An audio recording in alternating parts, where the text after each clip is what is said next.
Please don't make this emotional, Margaret. Mark and I need the real bedroom now. You'll be more comfortable in the sewing room anyway. That was the first thing my daughter-in-law said to me when I walked in the door on a Sunday afternoon, still holding the church bulletin folded inside my glove. "Mum, it's just a room," my son added, not even looking up from the box he was carrying. "You're one person." I stood in the hallway of the house I had lived in for 41 years, and I looked past both of them at the open door of my bedroom. Harold's nightstand was already out in the hall, shoved crooked against the wall like something waiting for the trash. My wedding photo lay face down in a laundry basket, and through the doorway I could see their headboard, their dresser, their whole life, arranged where mine had been that morning when I left for the 8 o'clock service. My name is Margaret Whitaker. I am 72 years old. I was married to Harold Whitaker for 42 years, and he built a good part of the life inside that house with his own hands, before a stroke took him from me 2 winters ago. Harold was a county building inspector. For 30 years, his whole working life was walking into other people's houses and asking one question: is this built on something that will hold? He measured foundations. He checked what was carrying the weight. He signed his name to say whether a thing was safe for a family to stand in. I mention that now because it matters later. Mark is my son. He is 46. His contracting business had failed that spring, and when he asked if his family could stay with me just for a little while, "Mum, just until we're back on our feet," I did not hesitate. I gave them the 2 guest rooms. I cooked. I covered the utilities. I told myself the coldness I felt from them was only the shame of a grown man who did not want to need his mother. I kept telling myself that for a long time. I set the bulletin down on the entry table. I did not raise my voice. I did not cry. I looked at Lauren, and then I looked at my son. "No," I said. "It was never just a room." Then I noticed the cedar box. Harold's cedar box, the one he made himself in the year we married, was sitting on the floor of the hallway with a yellow sticky note pressed to the lid. In Lauren's neat handwriting it said, "Old stuff, sort later." I did not say anything about the box. I picked up my purse from where I had set it, and I felt the weight of the folder inside it settle against my hip. Papers. I had driven across town to collect from my attorney's office that very morning, before church, when the 2 of them believed I was only praying. Wait, I could see them both thinking, "Why isn't she crying?" I went into the kitchen and put the kettle on. Some decisions should not be made standing up in a hallway. Some decisions deserve a table. I want to tell you I was shocked. I was not. Shock is for things you did not see coming, and I had been watching this arrive for months, the way you watch a storm cloud cross a field long before it ever reaches your porch. There had been 3 moments. I know now they were never separate at all. The first was small. A Tuesday. I came downstairs to make my morning coffee and found my whole kitchen rearranged. Lauren had moved the mugs, the flour tin, Harold's old percolator, all of it, into places that made sense to her, and to no one who had cooked in that room for 4 decades. When I asked gently if she could put the percolator back where I could reach it, she smiled and said, "This house really needs younger energy, Margaret. You'll get used to it." I told myself she was only nesting. She was under stress. "They mean well," I said, out loud, to the empty kitchen. The second was money, the way it usually is. Mark started leaving certain bills on the counter near my reading glasses. The electric, the water, never a word, just the envelope, placed where I would be sure to see it, the way you leave a note for someone whose job it is to handle a thing. I paid them. I told myself he was proud, that asking outright would have humiliated him. "He's grieving the business," I said. "He would not let this go too far." The third crossed a line. I could not explain away, though Lord knows I tried. Mark began asking about the deed. Not once. Again and again, always folded inside concern. "Have you thought about simplifying things, Mom? For when it all gets to be too much, it'd take the stress right off you." And Lauren, one evening at supper, setting down the serving spoon with a little click. We just think about the future. That's all. A house like this really ought to have a family growing in it. A family. As though I were not one. As though the 41 years of family already soaked into those walls had simply expired. I sat there and I buttered my roll and I said nothing, and I hated myself a little for the silence. Maybe I'm being sensitive, I thought. Families are complicated. But that night, I got out the small notebook I keep in my handbag, the one I used to use for grocery lists, and I wrote down the date and the word deed and nothing else. I did not know yet that I was starting a record. By the time I saw that yellow sticky note on Harold's cedar box, I understood. Those 3 moments had not been separate incidents. They had been practice. They had been 3 people learning, one polite comment at a time, exactly how far a quiet woman would let herself be moved. Let me take you back 3 weeks, because that is when the practice hardened into a plan, and the plan was not mine. It was a Thursday afternoon. I had gone up to lie down, which I do not usually do, and the house was quiet in the way that carries sound instead of holding it. Through the iron floor vent in my bedroom, the one Harold always meant to have sealed, and never did I could hear, Mark and Lauren in the kitchen below. I heard the clink of a spoon against a mug. I heard Lauren laugh at something, and then I heard my son's voice say a thing I have not been able to unhear since. She's not going to be here forever, Lauren. And when she's not, this is basically ours anyway. We might as well start living like it. Basically ours anyway. I lay very still on the bed my husband died in. Harold's reading glasses were still folded on the nightstand where he left them. The afternoon light came through the curtains, the way it had for 41 years. And below me, through a vent an old inspector never got around to fixing, I listened to my only son measure me out of my own life in a single sentence. As calmly as a man reading a weather report. I did not move for a long time. The next morning, I called Harold's attorney.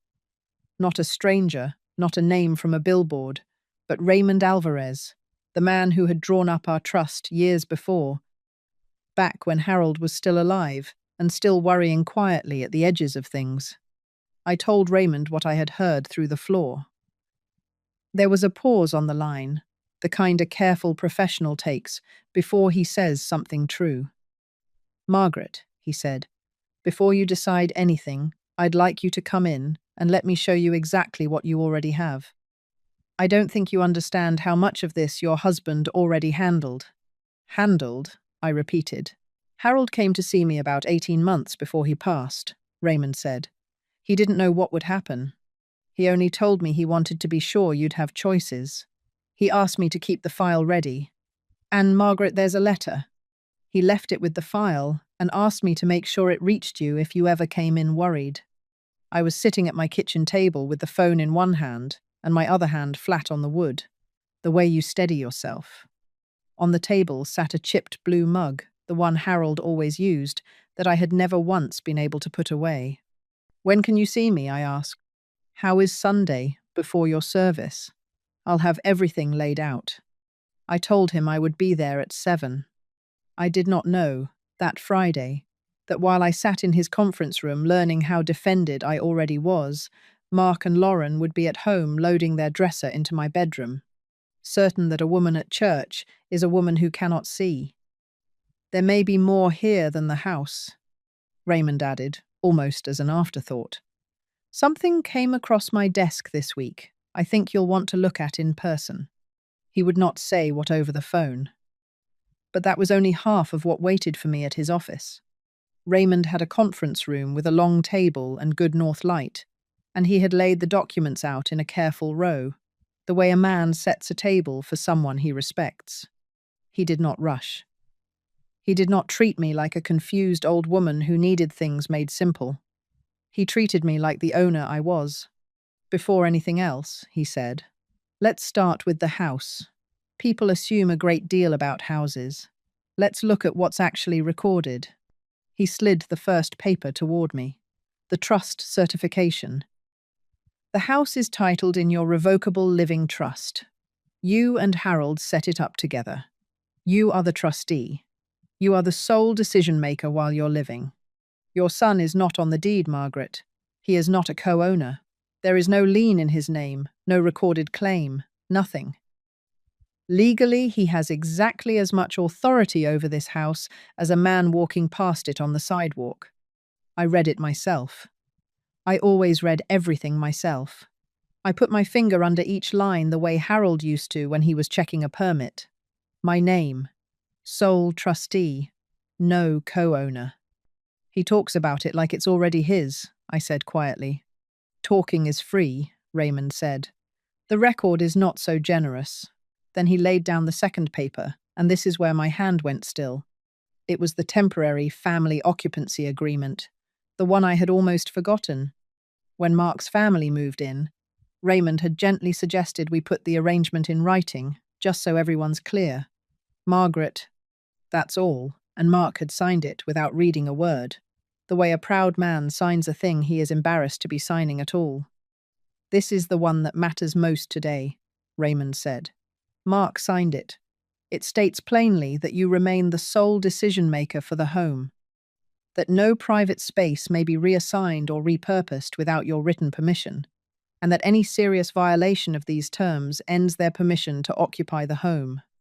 I looked at my son's signature at the bottom, his own hand, the looping M he has written since he was a boy doing his homework at my kitchen table. He signed the paper, I said slowly.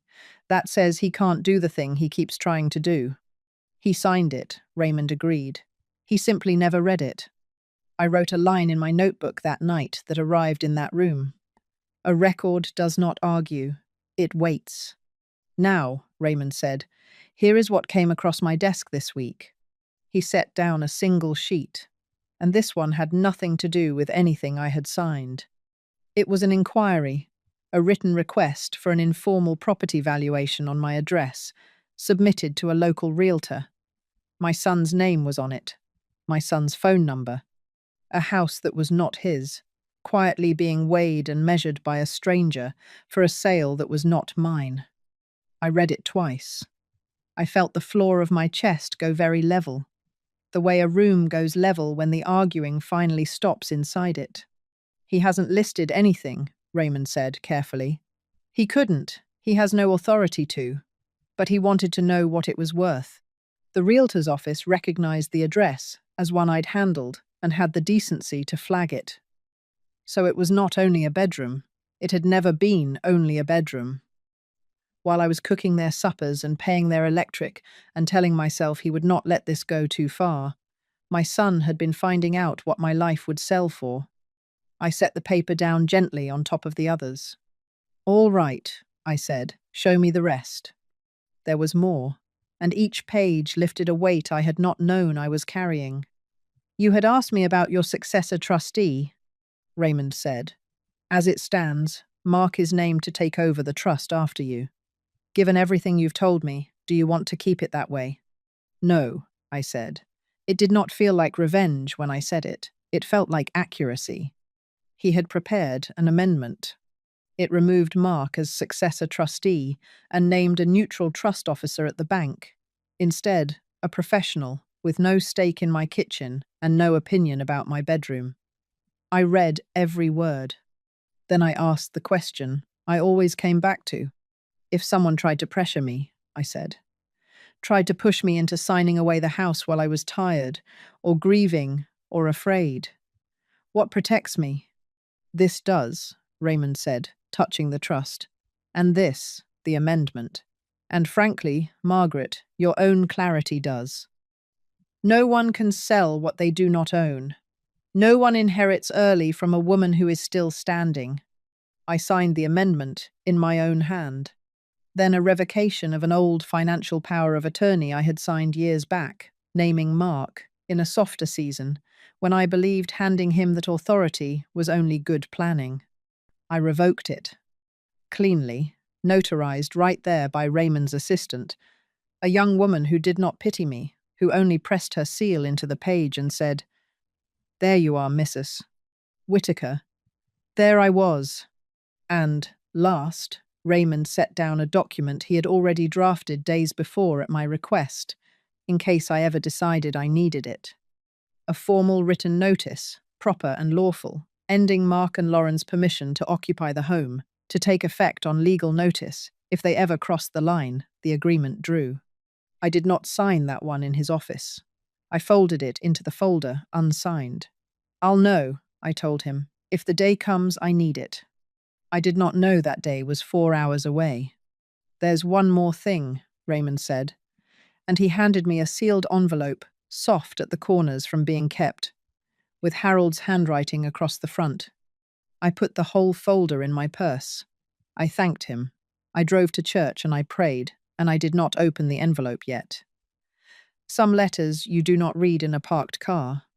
I read Harold's letter that night, alone, after the house had gone quiet, and Mark and Lauren had retreated behind the door of the bedroom that was still, in every way that a record can measure, mine. I sat at the kitchen table with the chipped blue mug, and I opened the envelope with a butter knife. Carefully. The way you open something you cannot replace. The paper was Harold's yellow legal pad, torn along the top. On the front of the envelope he had written the words that undid me before I read a single line inside. For Maggie, if they ever make you feel like a guest. He knew me, not the future, me. Maggie, the letter began. If you are reading this, then something has happened that I could not see clearly enough to name, and I am sorry I am not there to sit beside you while you work it out. I want to tell you first that I do not know what went wrong. I am not writing this because I predicted anything. I spent 30 years walking into houses and checking whether they were built on something solid, and I got good at noticing when a thing looked fine on the surface but was carrying its weight wrong underneath. I started noticing it in our own family. In the way people began talking around you instead of to you. In the way plans got made near you but never with you. I couldn't prove a thing. I only worried. So I did the one thing an old inspector knows how to do. I made sure the foundation was sound. I made sure that whatever came, you would be standing on something that would hold. I did not decide anything for you, and I don't want to start now. Raymond has the papers.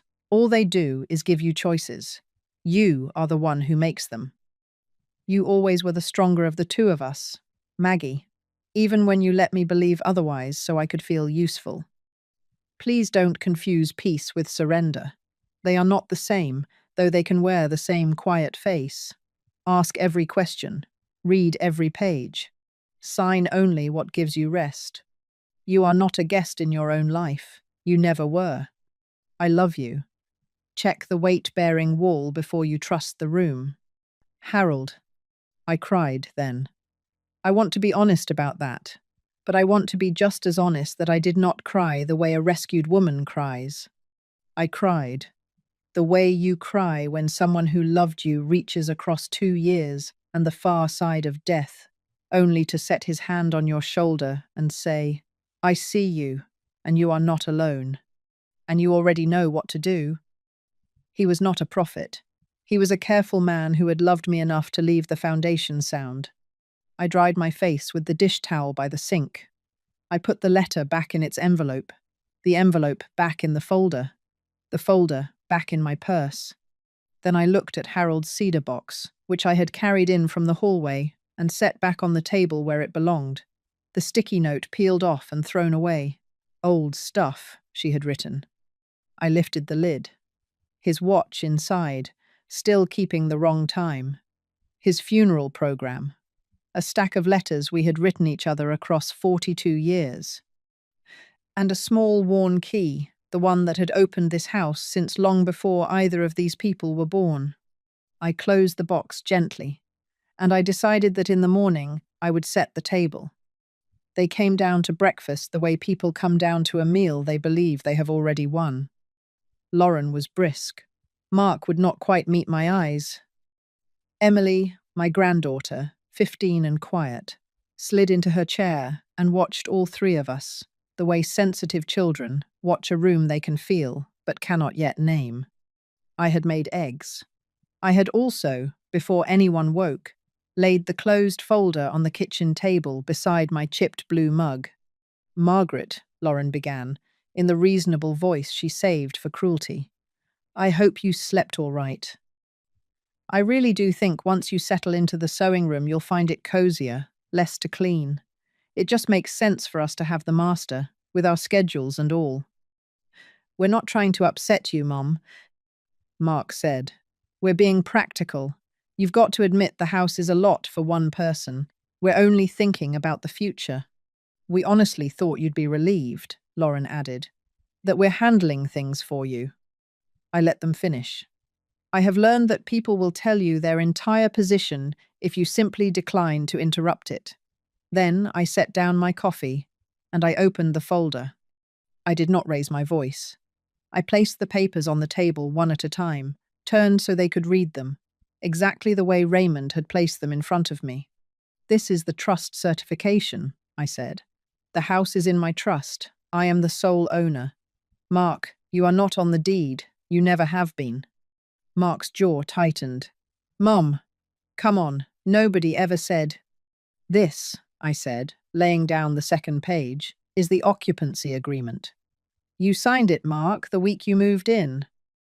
It says the house is mine to decide about. It says no private space may be reassigned without my written permission. It says a serious violation ends your permission to stay." I watched my son read his own signature. I watched the color go out of his face as he understood, finally, that he had put his own hand to the very paper that undid him. Lauren reached for the page. "That can't be enforceable. We live here. We have a child. There are laws about—" "There are," I said calmly. "I've followed every one of them." I laid down the third page. "This is the amendment to my trust. It removes you, Mark, as the person who would have taken over after me. That job belongs to a professional at the bank now. The fourth. This revokes the financial authority I once gave you. You no longer speak for my money." And then I set down the last page, the valuation inquiry, my son's name at the top of it. "And this," I said quietly, "is what you asked a realtor to find out, what my house would sell for, while you were sleeping under its roof and letting me pay the light bill." Mark stared at the page. He did not deny it. There was nothing left to deny. "Mom," he said, finally, and his voice had gone thin. "You'd really put us out, over a bedroom?" And that was the moment Emily spoke. She had not said a word through any of it. But she set down her fork, and she looked at her father, and she said, in the smallest, steadiest voice, "Dad, you planned it for a week. I heard you and Mom. You said to do it Sunday so it'd already be done before Grandma got home from church." The kitchen went very still. Lauren turned to her daughter with a look, but the girl did not take it back. She only looked down at her plate, her ears red, having told the one true thing no adult in that room had been willing to say out loud. I let the silence hold. Then I gave my son the truth, calmly. "The way you hand someone something heavy." "You didn't move into my bedroom yesterday, Mark," I said. "You moved yourselves out of my house." Lauren started to say my name. I raised one hand, not sharply, just enough. "Lauren, you said the words. You told me not to make it emotional while you carried my marriage out into the hallway." I turned to my son. "But you, Mark, you called this house basically ours through a floor vent while I was lying above you. You had it appraised. She moved the furniture. You are the one who taught her she could." His mouth opened to apologize. I could see it forming, quick, cheap. The kind of apology that wants to end the discomfort in the room more than it wants to mean a thing. "No," I said gently. "Not yet. Some apologies need to be held a while before they can be answered." And I closed the folder, and I slid it back into my purse, and I stood, and I carried my cup to the sink. Behind me, no one said anything at all. The house they had been quietly selling in their heads had, without a single raised voice, come down. Emily found me in the garden 2 evenings later. I was on my knees at the border by the porch, working the dead heads off the marigolds, when I heard her come down the steps. She stood a moment, then knelt beside me in the dirt, without being asked, and began pulling weeds, her hands close to mine. We worked in silence for a while. Then she said, so quietly I almost lost it under the porch light coming on, "Grandma, I'm sorry. Not just for what I said at breakfast, for not saying it sooner. I heard them planning it, and I didn't know how to stop it, and I let it happen." Her voice caught. "You always kept my quilt on the swing so I'd have it when I read out here. And they moved you into the sewing room like you were nobody." I sat back on my heels and looked at her, this girl with her grandfather's serious eyes. "You said it when it counted," I told her. "You told the truth in a room full of grown people who wouldn't. That's a harder thing than you know." She helped me carry the trimmings to the bin. And then she said the thing that told me which grandchild she was. "Can you tell me about Grandpa's watch? The one in the box. Mom said it was old stuff, but it doesn't feel like old stuff." So I told her. About the watch, and the letters, and the man who spent his life checking whether things were built to hold. She listened the way you listen, when you're trying to keep something for a long time. She did not ask about the house. She did not ask about the trust, or the will, or where any of it would go. She asked about her grandfather. Before she went in, she folded the porch quilt that had slid off the swing, squared its corners the way I like them, and set it back without being told. A small thing. But I have learned to notice small things. They are usually practice for something, and I let myself believe this girl was practicing being the kind of person her grandfather had been. I did not pretend the last months had not happened. I love her, but love does not require me to hand my dignity back to the people who spent it. What I could do was keep one honest door open in a house of closed ones. So I told her she was welcome at my table any time she came as herself, and never as anyone's messenger. "I'd like that," she said. Hope, it turns out, is a quiet visitor too. They moved out within the month, on proper notice, lawfully, without a single dish thrown onto a lawn. I stopped paying their bills the day I opened the folder at the table. The bank removed Mark's name from the old authorizations. I changed my emergency contact at the doctor's office from my son to my neighbor Ruth, who has known me 30 years and has never once called my home, basically hers. After they were gone, and only then, I had the locks changed. And that same afternoon, I planted a row of white tulips along the front walk. I sold the big house the following spring, when I was ready, on my own timeline and no one else's. I moved into a bright, one-level cottage, 2 streets from my church, where every room belongs to me, and the afternoon light comes in low and gold. Harold's cedar box sits on a clean shelf where I can see it from my chair. I settled my estate the way I wanted it, not the way anyone had assumed. Part of it goes into a protected education fund for Emily, held by that neutral trustee, so that my love reaches her without passing through her parents' hands. Another part goes to the widow's housing program at church that Harold always cared about. Mark's name is not on the house, and it is not on the money. He is on my prayer list. That is a different kind of list. Mark sent a long letter some months on. Pages of it. I read every one, in my own kitchen, with my own coffee, and no one making me feel in the way. Then I folded it carefully and wrote him back, kindly and briefly. I did not perform a reconciliation to make the family comfortable. I chose peace over performance. I sit most evenings now on the front steps of the cottage, with the notebook that started as a grocery list and became something else. Tonight I wrote one line in it, in my own hand, the way I have signed everything that mattered this year. I was never the guest. I was the whole reason there was ever a home to be welcomed into. Sometimes dignity does not arrive with shouting.